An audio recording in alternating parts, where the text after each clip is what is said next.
RattlinPans back in Honesdale, Pennsylvania. Welcome to RattlinPans.tv, and today we are actually going to make a crostata.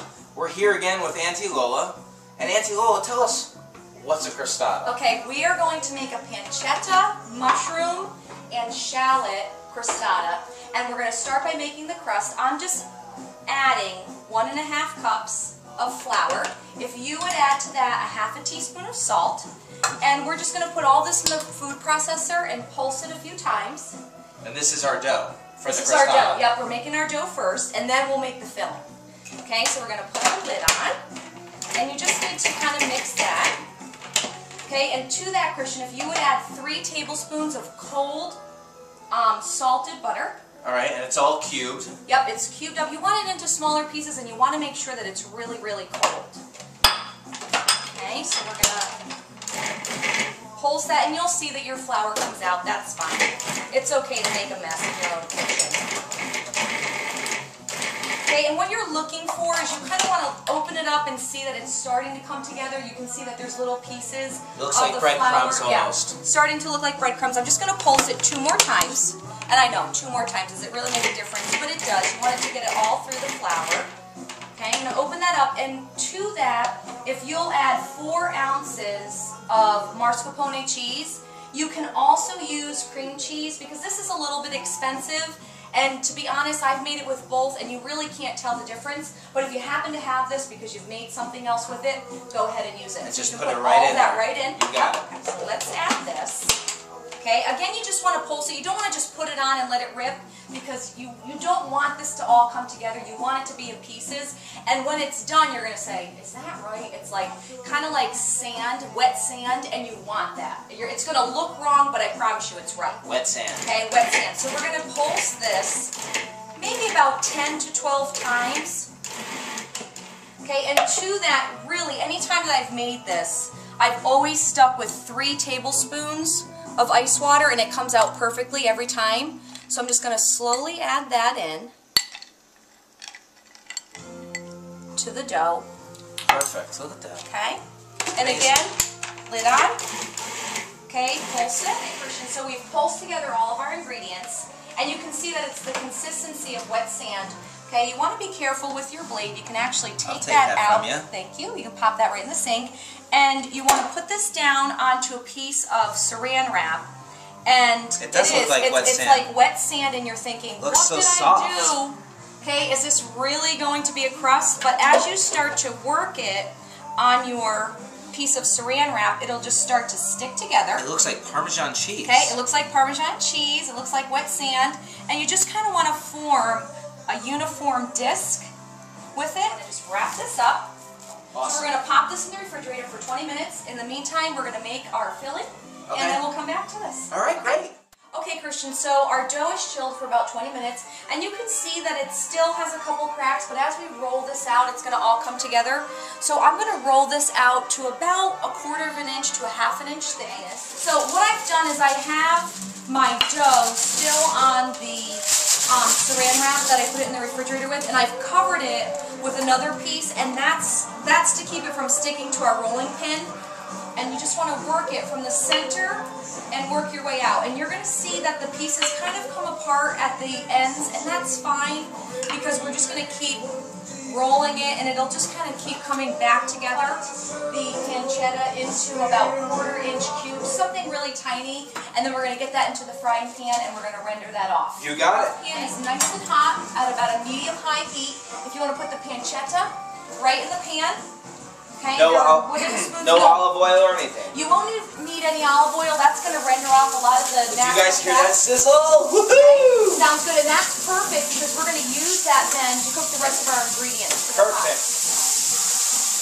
Okay, Christian, so our pancetta has cooked up. It's nice and crispy. We're going to take it out of the pan with a slotted spoon, and we're going to leave the fat that it rendered into the pan. And if you would just dice up that shallot, nice, you're ready to go. I'm ready for you. We're going to add the shallot, and we're going to add our garlic as well. And we're just going to saute those. And once those are just sauteed, we will add our mushrooms to the pan, so you can put those right in. And here come the shallots. Okay. Perfect. Okay, Christian, so we've sauteed the onions and the shallots and the garlic. We're going to add our container of mushrooms. And those look like baby bellas. They are, and I think they just have so much more flavor than the white mushrooms.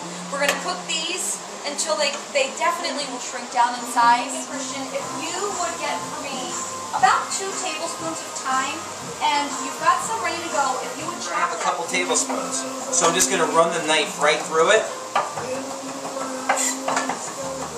and dice it nice and fine. And whenever you're ready with that, Christian, you can bring it right on over. We'll add that to the mushrooms. Let's go.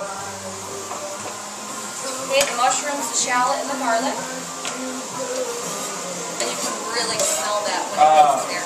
It smells amazing.